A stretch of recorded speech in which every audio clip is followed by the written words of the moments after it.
하나님은 영이시니 예배하는 자가 영과 진리로 예배할지니라. 아멘. 경배 찬양 40장 찬양합니다.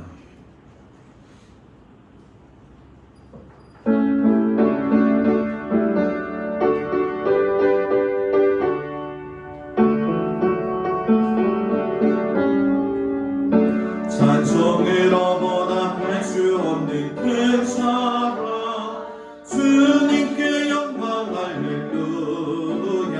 형제자매 모두 함께 모여 찬송해. 주님께 영광 할렐루야. 하나님의 자녀여 그에게 찬송 들으며 밝고 거룩한 길로 기쁨으로 나아가 주의 보좌 앞으로 속히 들어가겠네. 주님께 영광 할렐루야. 우리 받은 주님 은혜 한량 없도다. 주님께 영광 할렐루야. 기쁜 찬송 들으면서 천국 가겠네. 주님께 영광 할렐루야. 하나님의 자녀여 그에게 찬송 들으며 밝고 거룩한 길로 기쁨으로 나아가 주의 보좌 앞으로 속히 들어가겠네. 주님께 영광 할렐루야.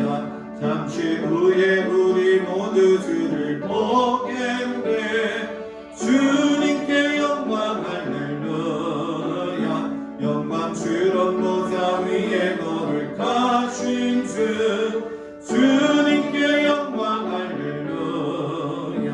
하나님의 자녀여 그에게 찬송 들으며 밝고 거룩한 길로 기쁨으로 나아가 주의 보좌 앞으로 속히 들어가겠네. 주님께 영광 할렐루야. 만국 백성 천국에서 소리 높여서 주님께 영광 할렐루야. 영원토록 주의 공도 찬양하겠네. 주님께 영광 할렐루야. 하나님의 자녀여 그에게 찬송 들으며 밝고 거룩한 길로 기쁨으로 나아가 주의 보좌 앞으로 속히 들어가겠네. 주님께 영광 할렐루야. 아멘. 교동문 63번 시편 145편 말씀을 교독하겠습니다. 왕이신 나의 하나님이여 내가 주를 높이고 영원히 주의 이름을 송축하리이다. 내가 날마다 주를 송축하며 영원히 주의 이름을 송축하리이다. 여호와는 위대하시니 크게 찬양할 것이라. 그의 위대하심을 측량하지 못하리로다. 대대로 주께서 행하시는 일을 크게 찬양하며 주의 능한 일을 선포하리로다. 주의 존귀하고 영광스러운 위엄과 주의 기이한 일들을 나는 작은 소리로 읊조리리이다. 사람들은 주의 두려운 일의 행동을 말할 것이고 나도 주의 위대하심을 선포하리이다. 그들이 주의 크신 은혜를 기념하여 말하며 주의 의를 노래하리이다. 여호와는 은혜로우시며 긍휼이 많으시며 노하기를 더디하시며 인자하심이 크시도다. 여호와께서는 모든 것을 선대하시며 그 지으신 모든 것에 긍휼을 베푸시는도다. 여호와여 주께서 지으신 모든 것들이 주께 감사하며 주의 성도들이 주를 송축하리이다. 아멘. 전능하사 천지를 만드신 하나님 아버지를 내가 믿사오며 그의 아들 우리 주 예수 그리스도를 믿사오니 이는 성령으로 잉태하사 동정녀 마리아에게 나시고 본디오 빌라도에게 고난을 받으사 십자가에 못 박혀 죽으시고 장사한 뒤 사흘 만에 죽은 자 가운데서 다시 살아나시며 하늘에 오르사 전능하신 하나님 우편에 앉아 계시다가 저리로서 산자와 죽은 자를 심판하러 오시리라. 성령을 믿사오며 거룩한 공회와 성도가 서로교통하는 것과 죄를 사하여 주시는 것과 몸이 나이 사는 것과 영원히 사는 것을 믿사옵나이다. 아멘. 송영 2장 찬양합니다. 찬양 성금 성자 성령 성삼위 일체께 영원 무궁하기까지 영광을 돌리세 영광을 돌리세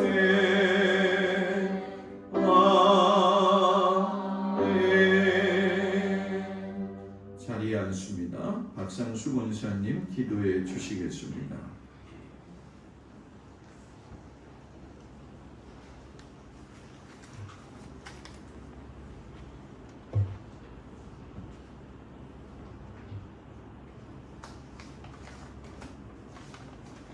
다 같이 기도하시겠습니다.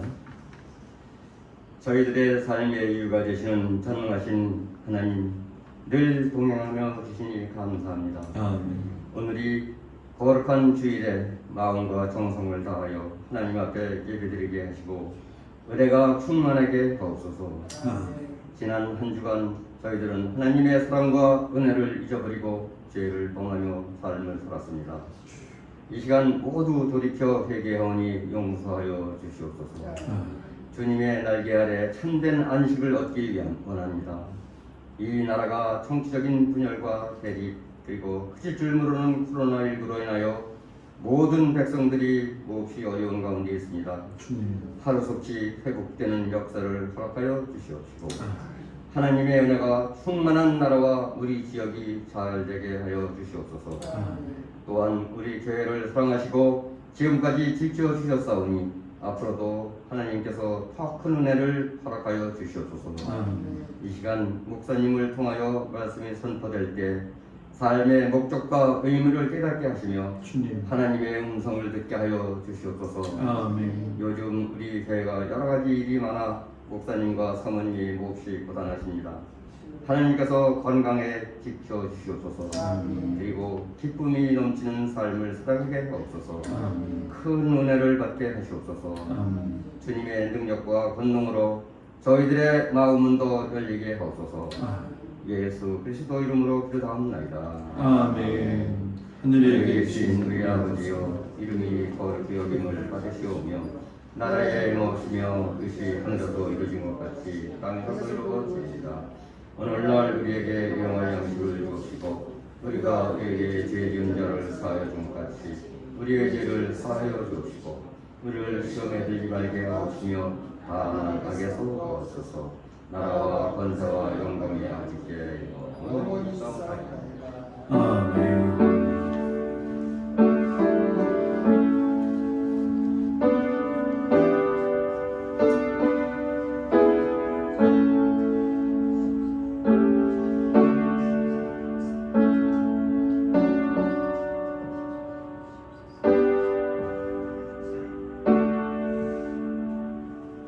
할렐루야. 우리 옆 사람하고 인사합니다. 샬롬. 무더운 가운데에도 오늘 주님 앞에 찾아 나온 우리 성도들 주님의 이름으로 축복을 드립니다. 오늘이 벌써 7월 마지막 주가 되어지네요. 다음 주는 8월 첫 주 예배로 자녀 축복 주일이 되어지겠습니다. 무더위가 심한데 주님 안에서 강건하시고 육적 관리가 중요한 것처럼 영적인 관리에도 수월함이 없기를 축복합니다. 8월 월삭 새벽 예배는 돌아오는 주일이 되어집니다. 8월 1일이죠. 새벽에 나와서 한 달을 시작함에 담임 목사의 축복 기도를 통해서 같이 시작하는 한 달이 되기를 축복합니다.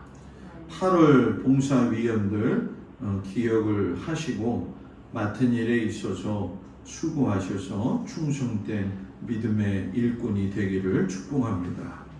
주중에 공사가 진행이 됐죠.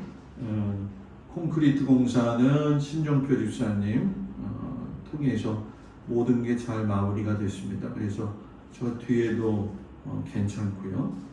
어저께 이 공사를 좀 했죠. 그래서 마이크 여기에 붙이는 작업 쉽지가 않더라고요. 그래서 저 빔 프로젝트가 밝지요. 굉장히 이 앞에 불을 켜도 다 환한데 길상제일교회 권사님이 너무 고생을 하셨어요. 저는 고생했다는 얘기는 안 하겠어요. 여기 지붕에 들어가서 저쪽으로 손을 또 빼야 되고 이쪽에서도 손을 빼서 여기서도 좀 쓸 수 있게 만드는 작업을 했는데 아침 10시 반부터 했는데 7시 10분에 끝났어요.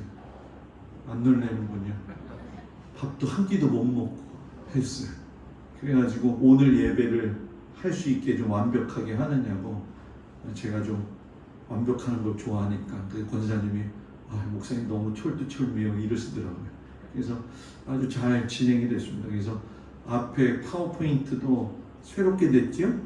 그래서 저것 또한 이틀 동안 작업을 했어요. 다 자료를 찾아가지고 교회가 새롭게 되어지는 은혜 가운데 있는데 우리의 심령도 날마다 새로워져서 주님이 주신 이 인생 가운데 믿음으로 기쁘게 살아가는 우리 동막교회 모든 성도들 되기를 주님의 이름으로 축복을 드립니다. 우리 찬송가 327장 부르시면서 하나님 앞에 예물 드리겠습니다.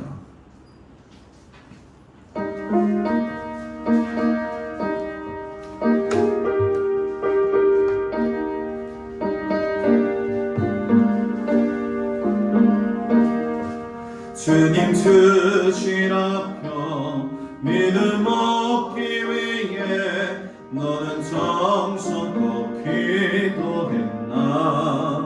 주의 제단 앞에 모두 바치기 전 복을 받을 줄 생각나라.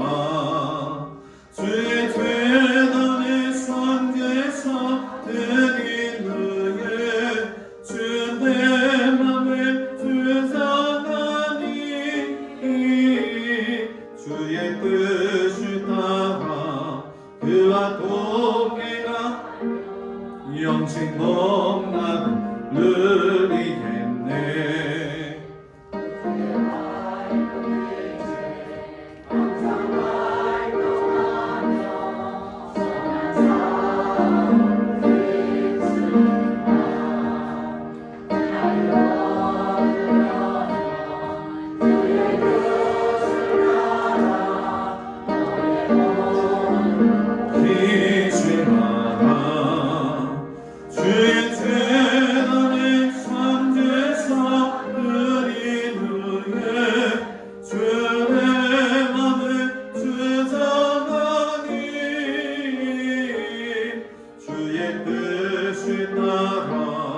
그와 동행하며 영생 복락을 누리겠네.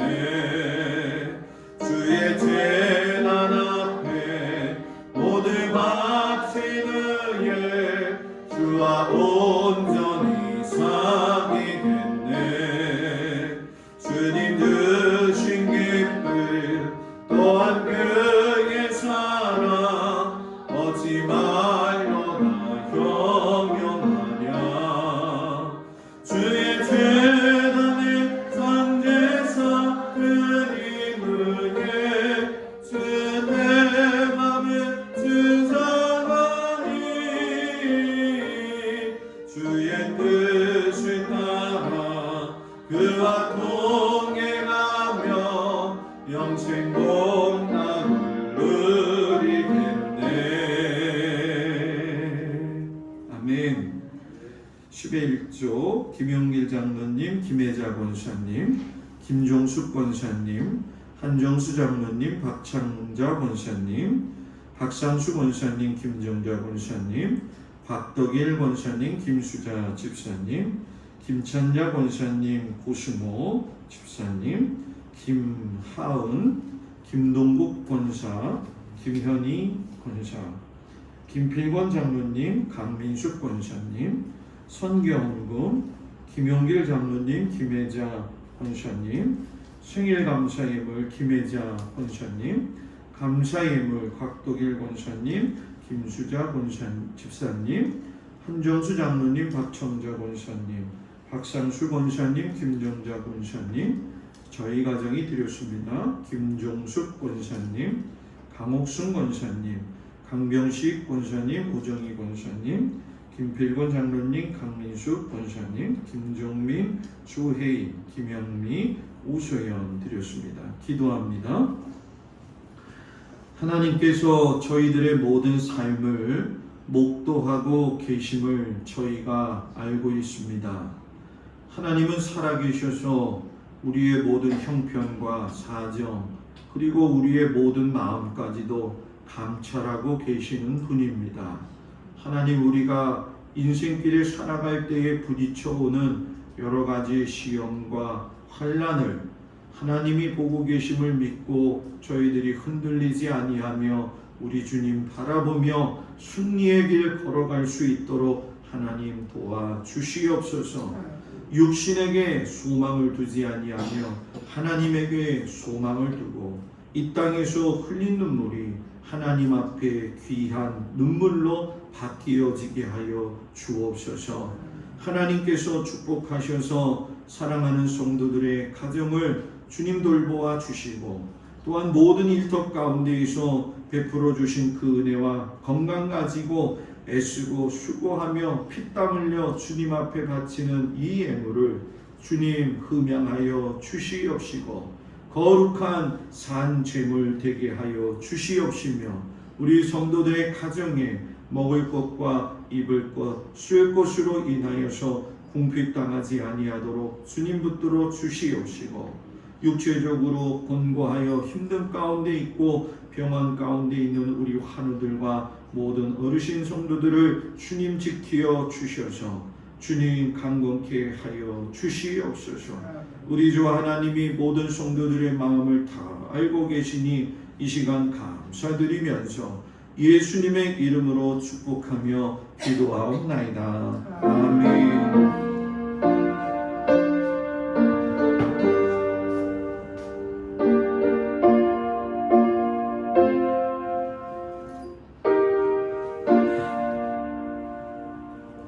하나님 말씀 보도록 합니다. 하나님 허락하신 말씀은 창세기 37장 1절에서 4절, 12절에서 28절까지 말씀을 먼저 보도록 합니다. 창세기 37장 1절에서 4절까지 말씀 먼저 보도록 합니다. 제가 봉독해 올리겠습니다. 야곱이 가나안 땅 곧 그의 아버지가 거류하던 땅에 거주하였으니 야곱의 족보는 이러하니라. 요셉이 17세의 소년으로서 그의 형들과 함께 양을 칠 때에 그의 아버지의 아내들 비라와 실바의 아들들과 더불어 함께 있었더니 그가 그들의 잘못을 아버지에게 말하더라. 요셉은 노년에 얻은 아들이므로 이스라엘이 여러 아들들보다 그를 더 사랑하므로 그를 위하여 채색옷을 지었더니 그의 형들이 아버지가 형들보다 그를 더 사랑함을 보고 그를 미워하여 그에게 편안하게 말할 수 없었더라. 아멘. 12절 시작합니다. 그의 형들이 세겜에 가서 아버지의 양떼를 칠 때에 이스라엘이 요셉에게 이르되 내 형들이 세겜에서 양을 치지 아니하느냐 너는 그들에게로 보내리라.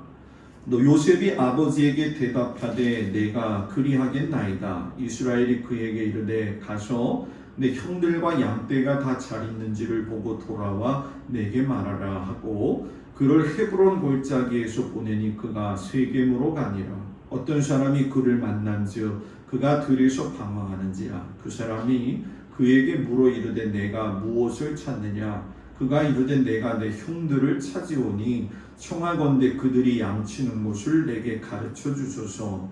그 사람이 이르되 그들이 여기서 떠났느니라. 내가 그들의 말을 들으니 도단으로 가자 하더라 하니라. 요셉이 그의 형들의 뒤를 따라가서 도단에서 그들을 만나니라. 요셉이 그들에게 가까이 오기 전에 그들이 요셉을 멀리서 보고 죽이기를 꾀하여 서로 이르되 꿈꾸는 자가 오는도다. 자, 그를 죽여 한 구덩이에 던지고 우리가 말하기를 악한 짐승이 그를 잡아먹었다 하자. 그의 꿈이 어떻게 되는지를 우리가 볼 것이니라 하는지라.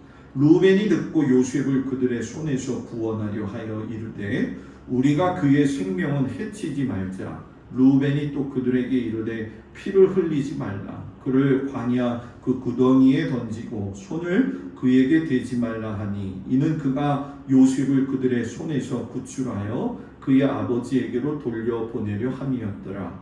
요셉이 형들에게 이르매 그의 형들이 요셉의 곧 그가 입은 채색 옷을 벗기고 그를 잡아 구덩이에 던지니 그 구덩이는 빈 것이라. 그 속에 물이 없었더라. 그들이 앉아 음식을 먹다가 눈을 들어본즉 한 무리의 이스마엘 사람들이 길르앗에서 오는데 그 낙타들의 향품과 유향과 몰약을 싣고 애굽으로 내려가는지라. 유다가 자기 형제에게 이르되 우리가 우리 동생을 죽이고 그의 피를 덮어둔들 무엇이 유익할까? 자, 그를 이스마엘 사람들에게 팔고 그에게 우리 손을 대지 말자. 그는 우리의 동생이요 우리의 혈육이니라 하매 그의 형제들이 청종하였더라. 그때에 미디안 사람 상인들이 지나가고 있는지라. 형들이 요셉을 구덩이에서 끌어올리고 은20에 그를 이스마엘 사람들에게 팔매 그 상인들이 요셉을 데리고 애굽으로 갔더라. 아멘. 마태복음 14장 22절에서 33절까지 말씀을 보도록 합니다. 마태복음 14장 22절에서 32절까지 말씀 제가 봉독해 올리도록 하겠습니다. 예수께서 즉시 제자들을 재촉하사 자기가 무리를 보내는 동안에 배를 타고 앞서 건너편으로 가게 하시고 무리를 보내신 후에 기도하러 따로 산에 올라가시니라. 저물매 거기 혼자 계시더니 배가 이미 육지에서 술이나 떠나서 바람이 거스름으로 물결로 말미암아 고난을 당하더라. 밤 사경에 예수께서 바다 위로 걸어서 제자들에게 오시니 제자들이 그가 바다 위로 걸어오심을 보고 놀라 유령이라 하며 무서워하여 소리 지르거늘 예수께서 즉시 이르시되 안심하라 나니 두려워하지 말라. 베드로가 대답하여 이르되 주여 만일 주님이시거든 나를 명하사 물 위로 오라 하소서 하니 오라 하시니 베드로가 배에서 내려 물 위로 걸어서 예수께로 가되 바람을 보고 무서워 빠져가는지라. 소리질러 이르되 주여 나를 구원하소서 하니 예수께서 즉시 손을 내밀어 그를 붙잡으시며 이르시되 믿음이 작은 자여 왜 의심하였느냐 하시고 배에 함께 오름에 바람이 그치는지라. 배에 있는 사람들이 예수께 절하며 이르되 진실로 하나님의 아들이로소이다 하더라. 아멘. 기도합니다. 하나님, 인생을 살 때에 도무지 이해되지 않는 일들이 일어날 때마다 하나님이 왜 침묵하고 계실까 답답한 마음 그지없지만 오늘 침묵 속에서 품위를 세우시며 하나님의 뜻을 이루어가는 귀한 아버지 하나님을 만나게 하여 주옵소서. 예수님 이름으로 기도드렸습니다. 아멘. 할렐루야. 오늘 아침 주님 앞에 온 우리 모든 성도들 주의 이름으로 축복을 드립니다. 날씨가 너무 무덥죠. 네. 낮에 에어컨을 틀어도 그렇게 시원하다는 생각은 못 느끼는 것 같아요. 그래도 이 여름이 지나야 또 가을에 열매들을 맺을 수 있지 않습니까? 그런 것처럼 사람이 살아가면서 당하는 여러 가지 어려움과 고통도 때로는 우리의 좋은 삶에 귀한 열매로 맺히게 되기를 감사하면서 여러분들을 축복합니다. 오늘 아침에는 침묵 속에 품위를 세우시는 하나님이라는 제목을 가지고 같이 말씀을, 은혜를 나누겠습니다. 한국 기독교 역사 연구에서 도산 안창호 선생의 지도력에 관한 책이 나온 적이 있어요. 그 책에 보게 되면 도산 안창호 선생의 민족 사상이 어디에서 나왔느냐, 물론 우리나라 토박이기 때문에 전통 유학이 기초되어져 있지만은 그 위에 서구 기독교 문물의 사상을 받아들여서 도산 안창호 선생이 확고한 철학을 세우고 자신의 사상에 대한 실천력을 갖는 지도력을 갖추었다, 이렇게 이야기를 하더라고요. 사람이 여러분 철학도 중요하고 실천력도 중요하지만 더 중요한 게 있는데, 도산 안창호 선생님은 인간적인 정의나 사랑, 그리고 감동적인 동포에까지 지도력을 가지고 있었다, 이렇게 얘기를 해요. 에피소드에 보면 독립운동을 하다가 반신불수가 된 이갑이라고 하는 사람의 뭐라고 해야 될까, 약값 또 생활비를 벌어주기 위해서 도산 안창호 선생이 수개월 동안 운하 공사장에 가서 인부로 일했다는 소식은 도산 안창호 선생의 그 동포에 대한 사랑이 얼마나 깊은지를 우리가 알 수 있지요. 제가 왜 이 서두에 이 말씀을 드리느냐, 사람이 한 사람으로서 사회에서 그 사람의 존재감을 드러내고 지도력 있는 사람이 되기 위해서는 우리가 무엇인가 숙고해야 될 부분이 좀 있지 않느냐.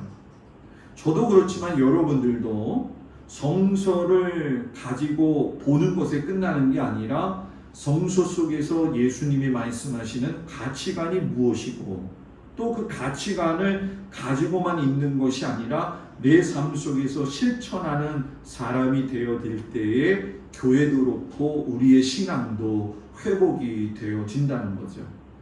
독일 같은 경우는 여러분 아직도 교회의 지도력이 살아있어서 TV 뉴스 시간마다 그 사회의 이슈에 대한 입장을 교회가 늘 이야기를 해요. 이 이야기를 본다면 독일의 사회 속 분위기는 저절로 형성된 게 아니라 기독교 신앙 안에서 철저하게 확립되어졌구나 하는 것을 우리가 보게 되어지죠. 한 사회 속에서 신앙적인 신념의 이야기가 존중을 받을 수 있다는 것, 또 그들의 신앙적 삶이 받아들여질 수 있다고 한다면 여러분 그 신앙인은 말씀을 따라 살고 있다는 정확한 증거가 되어지죠. 자, 이 얘기를 다른 말로 하면 뭐냐? 예수를 믿어도 신앙 철학도 없고 신앙의 태도도 하나님 앞에 없고 말씀을 따라 살아가고 있다고 하는 증거가 없는 경우도 많이 있다는 거예요. 그거는 지위 고하를 막론하고 연령을 불구하고 직분도 마찬가지겠지요. 오늘 사회 속에서 영향력을 끼쳤던 믿음의 사람, 내면에 있는 신앙이 지도력으로 열매를 맺은 한 사람을 성경에서 여러분들과 같이 은혜를 나누는데, 그 사람이 바로 요셉입니다. 요셉의 생애를 주의 깊게 살펴보아야 될 이유는 창세기에 물론 많은 사람들이 나와서 신앙의 의미를 우리에게 던져주고 있지만 요셉의 생애 전 과정을 보게 되면서 그가 지도자로서 존경을 받는 것이 그의 일생의 과정을 겪는 것과 무관하지 않다는 점이고, 이스라엘 민족이 이집트에 거주하게 된 역사적 배경과 그의 삶이 연결되어져 있다는 거지요.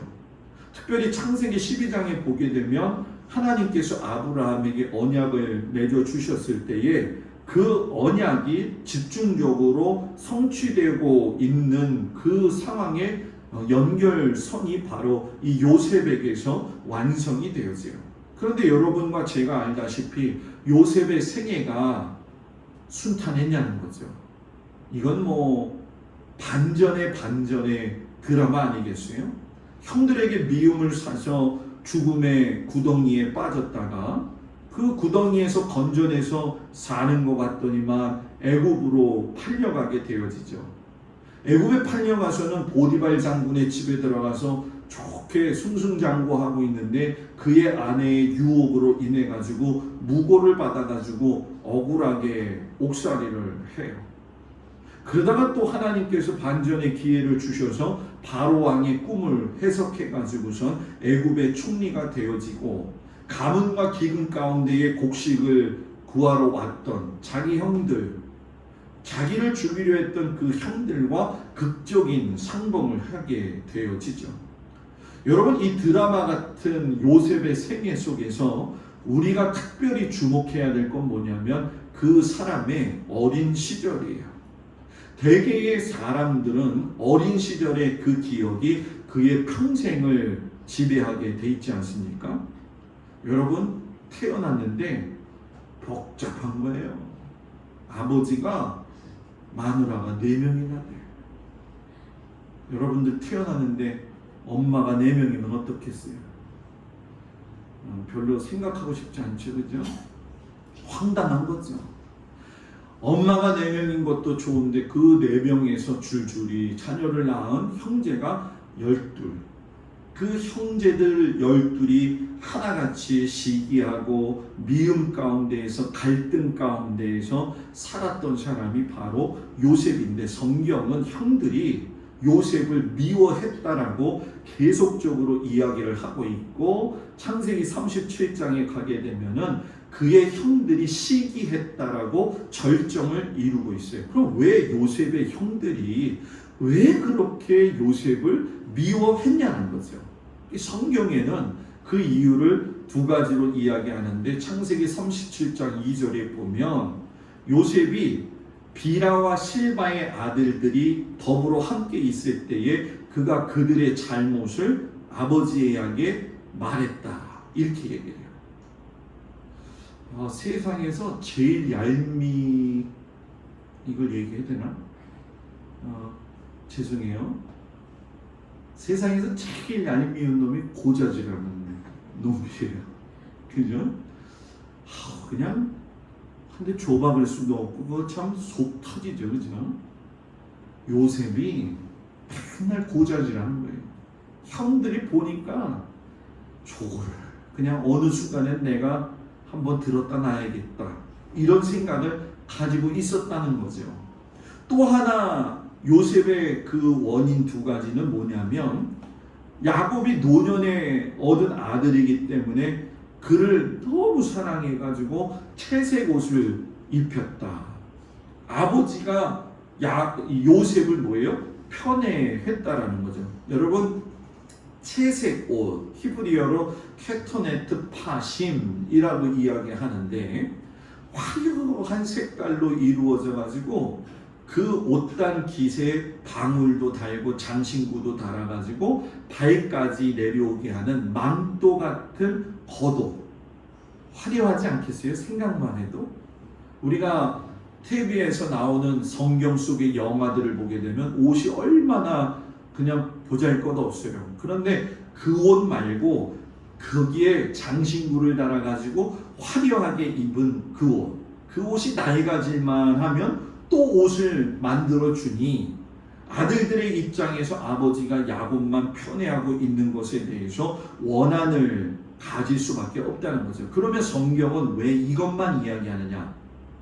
지금 성경은 정말 우리에게 하고 싶은 이야기가 뭐냐면 야곱이 왜 요셉을 편애했는지가 아니라 야곱의 이러한 가정사가 중요한 동기가 되어서 요셉을 통해서 어떤 의미 있는 사건이 진행되고 있다는 것을 가르쳐 주고 있는 거죠. 그래서 성도의 신앙은 바로 이런 삶 속에서 하나님의 삶의 방향과 하나님이 원하시는 게 뭐냐 이걸 좀 볼 수 있는 안목이 있어야 된다는 거예요.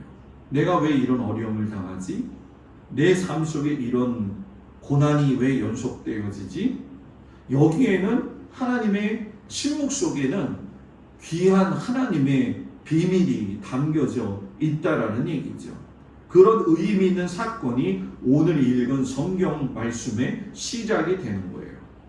아버지가 하도 관심을 요셉에게만 가지고 있으니까 형들이 무서운 음모를 꾸미기 시작하죠. 그런데 하필이면 이때에 야곱이 요셉을 세겜에서 양치고 있는 형들에게 보내고 있어요.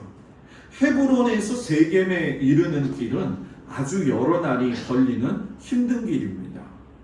17살짜리 아이가 세겜으로 가는 데는 여러 가지 위협하는 요소들이 있었어요. 그 중에 하나는 뭐냐면 형들이죠. 왜? 분명히 요셉을 미워하는 정도가 원한의 관계까지 왔기 때문에 가면 어떤 일이 벌어질지 모르는 상황이었다는 거예요. 또 하나는 뭐냐면 세겜 사람들과의 관계가 야곱과의 관계가 아주 안 좋아졌다는 거죠. 여러분이 잘 아시는 것처럼 이 에서와 더불어 헤어지고 난 이후에 베델로 올라가지 아니하고서는 세겜성에 야곱이 머물게 되잖아요. 그때에 그의 딸 디나가 세겜성 하물의 추장의 아들로 인해서 거탈을 당하게 되어지고, 이로 인해 가지고 그의 형제들, 오빠들이 세겜성에 있는 사람들을 전부 다 죽인 거 여러분 기억하실 거예요. 그러니 세겜 사람들 마음속에는 야곱 가정에 대한 원한이 쌓여 있었다는 거예요. 이런 상황 속에서 17살짜리 요셉이 길을 간다. 중간에 사람을 만나게 되어지면 봉변을 당할 수도 있는 그런 상황이었다는 거죠. 그러면 왜 야곱은 요셉을 그 위험한 지역으로 보냈을까? 성경에는 그 이유가 나오지 않지만 분명한 건 이 사건을 기점으로 해서 요셉은 부모로부터 멀어지게 되어졌고 형제들의 음모에 의해 가지고 애굽으로 팔려가게 되어졌지요. 여러분, 여기서 우리가 아버지의 심부름을 떠나는 요셉을 보면서 무엇을 느낄 수가 있나요? 그의 성품이 참 온유했다. 아버지의 말에 순종적이었고 형제들에게 그래도 사랑하는 마음을 가지고 있었다는 거죠. 반면에 우리는 성경을 읽으면서 조금은 화가 나요. 왜냐하면 착한 요셉이 형들에게 수고받는 모습을 보면서 왜 하나님은 이런 상황에서 가만히 계시지? 누구나 갖는 생각이죠. 그런데 여러분, 주위에 보면 우리가 납득이 가지 않는 일들이 얼마나 많습니까? 내가 착하게 살고 어려운 가운데 그렇게 살았는데도 왜 이렇게 나에게 어려움을 당하게 하시고 때로는 이렇게 마음에 상처를 받게 하고 오히려 그 불의한 마음을 주었던 그 사람들은 이렇게 편안하게 살고 있는 아니라는 모습을 볼 때마다 왜 하나님은 왜 이렇게 불의한 일들에 대해서 침묵하고 계실까? 이런 생각이 들어요. 요셉도 이런 상황 속에서 또 침묵을 지키고 있어요. 차라리 형들한테 살려줘요 라고 이야기를 하거나 왜 나를 죽이려고 해 하면서 대들었으면 됐을 텐데, 요셉을 팔아 넘기는 그 형들을 향해서 요셉은 한마디도 하지 아니하고 있고 침묵을 지키고 있다는 거죠. 우리가 볼 적에 요셉이 바보냐는 거예요. 아니라는 거죠. 요셉은 마치 하나님께서 자기의 희생을 통해서 하나님의 약속을 이루시고자 하는 것을 알고 있기라도 하는 것처럼 외침도 하지 아니하고 저항도 하지 아니하고 하나님이 이끄시는 대로 거기에 대한 믿음을 절대적으로 가지고 있었어요. 그런데 형들은 여러분 섬뜩한 대화를 하지요. 요셉이 오는 걸 멀리서 보고 죽이기를 꾀하면서 뭐라고 이야기하냐면 꿈꾸는 자가 오는도다. 동생을 죽이겠다는 거예요.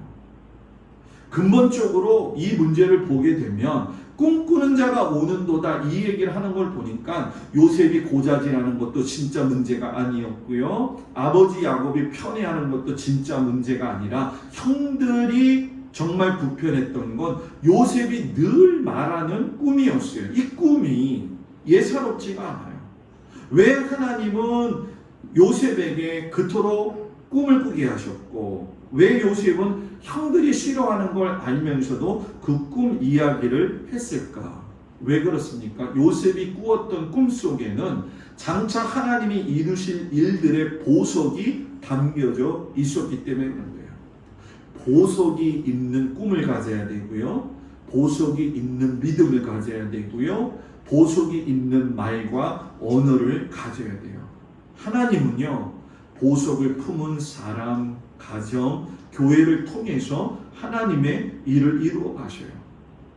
요셉의 보석 같은 꿈, 우리가 밭에서 곡식단을 묶더니 내 단은 일어서고 당신들의 단은 내 단을 둘러서나이다. 내가 또 꿈을 꾼즉 해와 달과 11별이 내게 절하더이다. 여러분, 재수없죠. 진짜 재수없죠. 그죠? 어떻게 골라서 하는 말이 사람의 마음을 불편하게 하는지 몰라요. 그러니까 형들이 화가 나가지고 네가 참으로 우리의 왕이 되겠냐? 우리를 다스리려고 하느냐? 다그쳐요. 더 미워하는 거예요. 그런데 그의 형들은 시기하되 그의 아버지는 그 말을 간직해 두었더라. 이렇게 얘기해요. 아버지 야곱은 알고 있었다는 거예요. 요셉의 꿈에는 무언가가 있다라고 하는 걸 알았고 그 일은 이루어져 가지고 가나안 땅에 기근이 들어서 형들이 곡식을 사러 애굽에 도착했을 때에 그 일이 이루어지죠. 세상에 죽은 줄만 알았던 그 동생 요셉이 자기 눈앞에 있는 거예요, 여러분. 이게 남의 일이라서 별로 감이 안 오지만 입장 바꿔서 생각해봐요. 내가 때려 죽이려고 했던 사람이 죽었다고 생각했는데 살아있는 거예요. 이제는 뭐예요? 너 잘 만났다. 오늘이 네 제삿날이다. 이게 일반적 반응이라는 거죠. 그런데 요셉이 뭐라고 이야기하냐면 당신들이 나를 이곳에 팔았다고 해서 근심하지 마세요. 한탄하지 마세요. 하나님이 내 생명을 구원하시려고 나를 당신들보다 먼저 보내셨습니다. 여러분, 여기서 왜 하나님께서 요셉의 고난에 대해서 침묵하셨는지 깨달아지지 않나요? 왜 요셉이 자기를 죽이려는 형들 앞에서 묵묵히 참고 있었는가 알게 되지 않나요? 닥쳐오는 흉년에서 야곱과 그의 가정을 지켜주시고 아브라함에게 약속했던, 이삭에게 약속했던, 야곱에게 약속했던 그 약속이 요셉을 통해서 영화처럼 이루어진다는 거죠. 그때 그 당시에는 도저히 감당하지 못할 시험이고 너무너무나도 아픈 기억인데 그 침묵 속에 하나님이 나를 안 돌아보신다고 생각하고 있는데 그 침묵 속에서 하나님은 우리의 상황과 환경을 통해 가지고 이루시고자 하는 분명한 꿈이 있었다는 거예요. 하나님의 침묵에는 인간들의 연약한 마음과 분주함이 있는 것이 아니라 우리를 지키시고 우리를 인도하시기 위한 하나님의 뜻을 이루시기 위한 하나님만의 품위가 있다는 거예요. 품위. 형들이 죽이려고 했던 그 상황, 은20에 팔았던 그 형들, 그 형들의 매정함과 그 상황에서 요셉의 침묵을 보면 이사야서 53장 7절에 어린 양 대신 예수 그리스도께서 마치 도수장으로 끌려가는 양과 같이 털과 깎는 앞에서 잠잠한 양같이 그의 입을 열지 아니했다는 것과 말씀이 기억이 나잖아요. 여러분, 여러분의 지금 삶의 현장에 당하고 있는 어려움, 내가 도대체 이해가 되지 않고 왜 이럴 수밖에 없는지에 대해서 심히 상심감이 들고 있을 때 하나님은 왜 참고 계십니까? 나 대신 원수 좀 갚아주시지요. 하나님이 과연 힘이 없어서 그럴까요? 하나님은 이 침묵 속에서 이 상황을 무시하고 계시는 것이 아니라 이 모든 상황을 목도하시면서 하나님의 뜻을 인간의 역사 속에서, 우리의 삶 속에서, 여러분들의 삶 속에서 이루시고자 하는 하나님의 품이 있는 침묵이 있다는 거죠.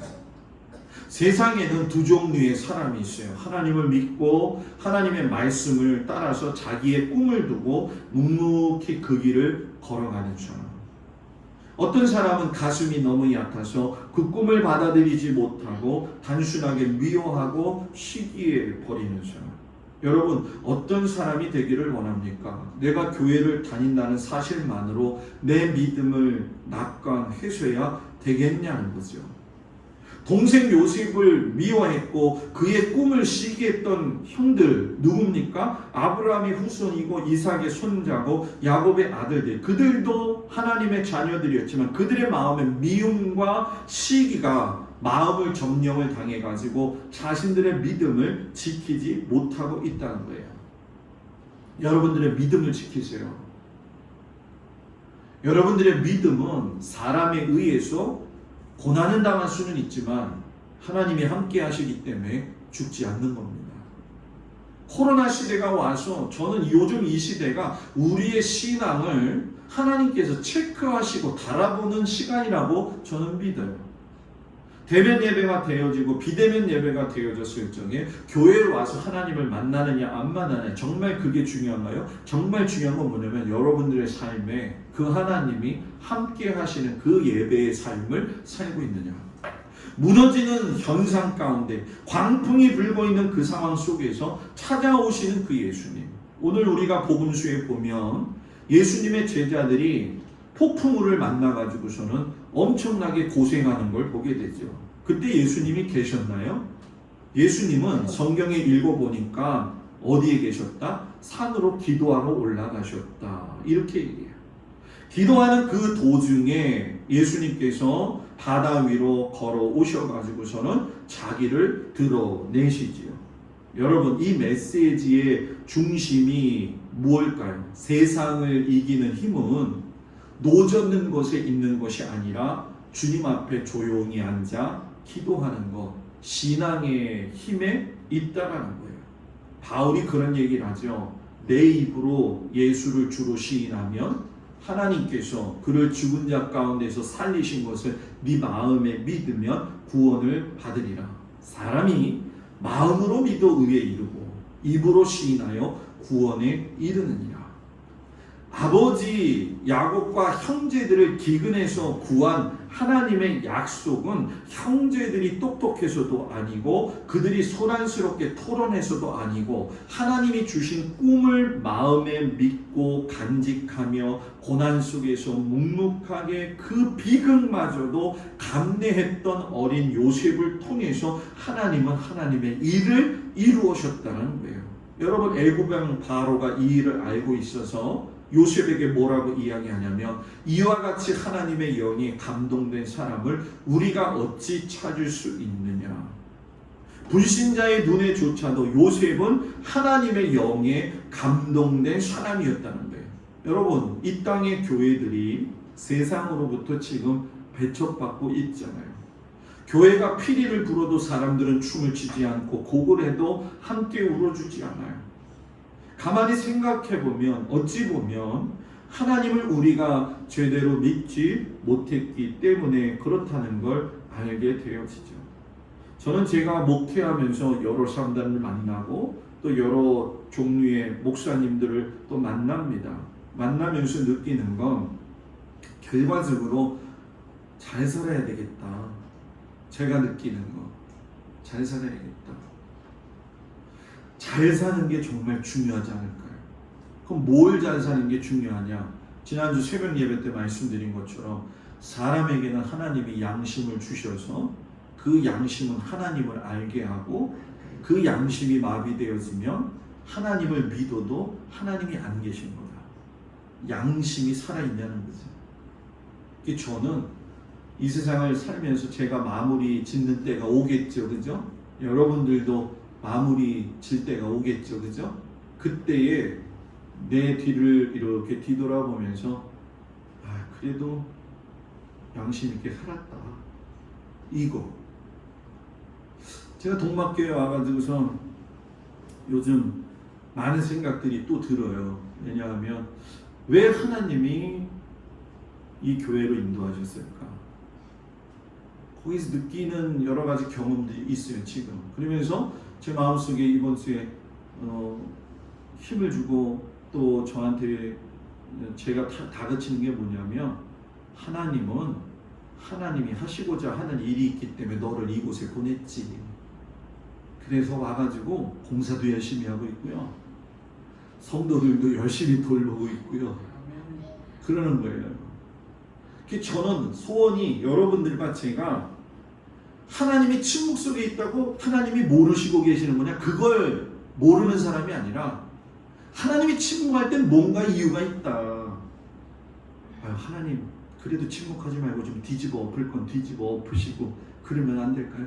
그러면 좋지요. 그런데 그건 세상 사람들은 육신에게 소망을 두는 것이죠. 세상 사람들의 육신의 소망은 육신이 죽으면 그 소망이 끝나지만 우리의 소망은 하나님. 그 하나님이 오늘도요, 여러분들 한 사람 한 사람을 위로하시고 그 마음에 붙잡아 주시고 여러분들을 이끌고 계시다는 그 사실, 여러분 믿어 의심치 마시고 온유한 마음에 하나님이 나와 함께 하신다는 그 사실, 하나님 침묵하시는군요, 나를 통해서 하나님 뭔가 일하시는군요, 이것을 우리들의 삶에서, 또 저와 여러분들의 삶에서, 우리 교회의 삶에서 이루어지는 것을 눈으로 경험하고 또 은혜로서 경험하는 우리 모든 성도들 되기를 주님의 이름으로 축복을 드립니다. 우리 다 같이 일어나셔서 자기 아픈 곳에 손을 얹고 이 시간 기도하겠습니다. 아픈 곳에 손을 얹습니다. 아버지 하나님, 이 시간 우리의 연약한 곳 위에 손을 얹고 기도합니다. 주님, 너무 힘이 듭니다. 주님, 너무 가슴이 아픕니다. 주님, 육신이 너무 곤고합니다. 주여, 이 시간 찾아오셔서 주님의 피 묻은 손으로 어루만져 주시옵시고 강하게 붙들어 주셔서 일어서게 하시고 힘있게 하여 주시옵소서.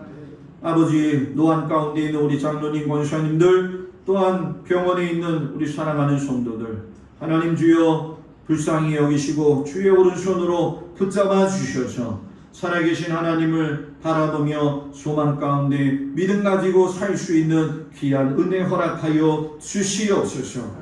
하나님, 내가 힘들다고 할 때 주님 침묵하고 있다는 그 사실에 가슴 아파하지 말고 주님은 지금도 목도하고 계시고 바라보고 계시며 우리들의 삶을 이끌어 가시고 이루실 하나님의 뜻을 주님은 이끌어 가심을 믿고 하나님 절대적으로 흔들리지 않는 귀한 믿음의 성도들이 되도록 인도하여 주시옵소서. 한 주간도 삶의 현장으로 흩어져 살아갑니다. 주님, 살 수 있는 힘을 허락하여 주시옵소서.